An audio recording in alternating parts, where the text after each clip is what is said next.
Shalom Chaverim, Chag Sameach, Gemar Chatima Tova. It's another Yom Kippur, another video. We were doing these long before lockdowns were an issue. And now it's a different place, I guess, for us and the family. In Daf Yomi, it talks about a interesting idea. It's talking about Yom Tov and how you enjoy Yom Tov. And it's talking about all the things you're allowed to do on Yom Tov that you're not allowed to do on Shabbat, because Yom Tov is all about enjoying yourself. It's all about spreading love. And one of the things it talks about is sending random gifts. And I'm not talking about turning up to a meal with a gift.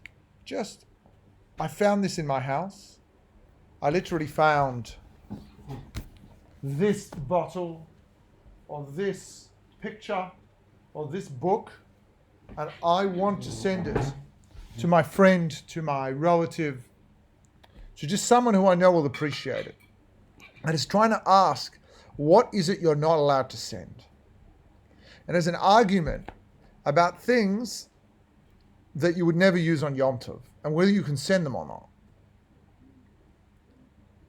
And it comes with an interesting concept. It says anything that would make someone feel very special to receive on Chol, when it's not Yom Tov,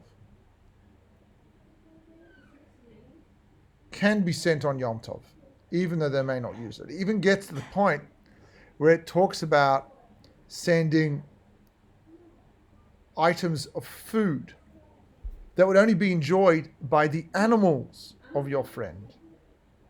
You literally could send beef bones to your friend to share with to give to their dog, even though for you they're disgusting.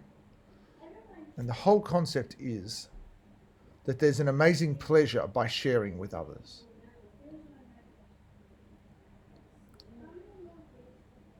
Yom Kippur was about this crazy, amazing ceremonies in the Beit HaMikdash with a ridiculous set of priorities and of korbanot and various other practices to be done.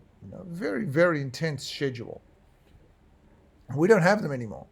Instead, we used to have a slightly ridiculous set of prayers. I specifically recall often struggling at Mincha time at Central, because literally Mincha was after Musaf, which was after Shachrit, and was just before Ni'ilah. It just didn't stop.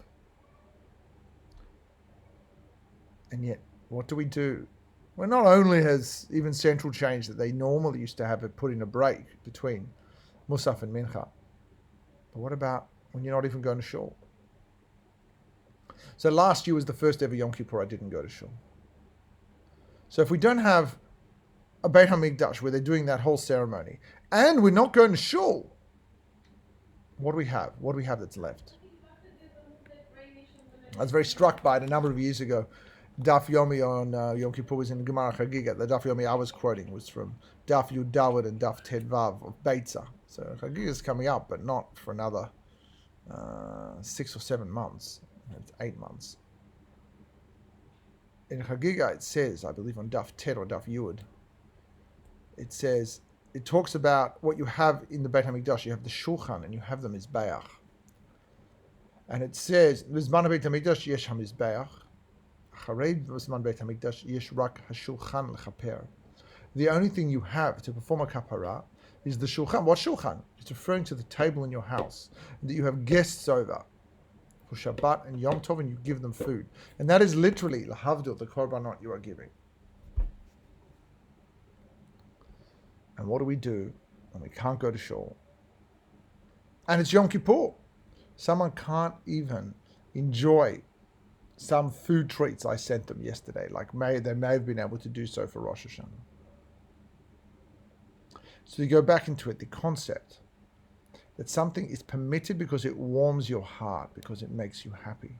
It's permitted on Yom Tov. Now I realize it's not directly Yom Kippur, but we're seeing an idea here that Yom Tov is meant to be especially special because it's about making yourself happy, and it's about making others happy. Because deep down, you can only be happy if you make others happy. If you literally live by yourself, maybe unfortunately that's your circumstance, but you literally, the most difficult part about being happy is you can never make other people happy. So on this note, we have to see, look, when we are in lockdown, when we have all these things, last year, my family and I were in lockdown because we were put in quarantine because of a primary exposure on first day of Rosh Hashanah. And so we were in complete quarantine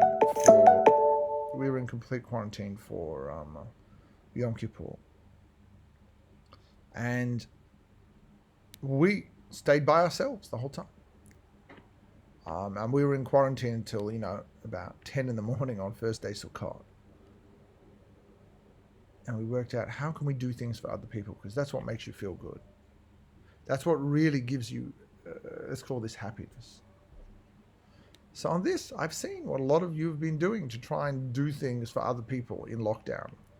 You make a special treat that's well known in the family. And rather than actually all getting together sort of haphazardly on post Yom Kippur and eating together, instead we make sure that everybody who wants has some of these treats to eat alone, because unfortunately that's what we're doing at the moment. We're living alone, to have these treats that we value so much, to have them.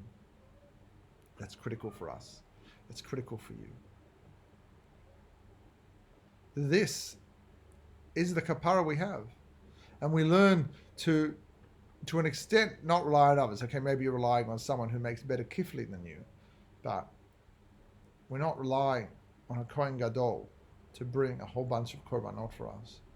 Not even relying on a chazan to sing for us beautifully and a rav to give an amazing drasha. We're relying on these little things we're doing that will make other people happy. There's a discussion about the man who takes the Sira Mishtaleach, the scapegoat, to the cliff to push him off. And because it's walking too far, only he's allowed to do it because he's doing an avodah. Everyone else can't walk that far.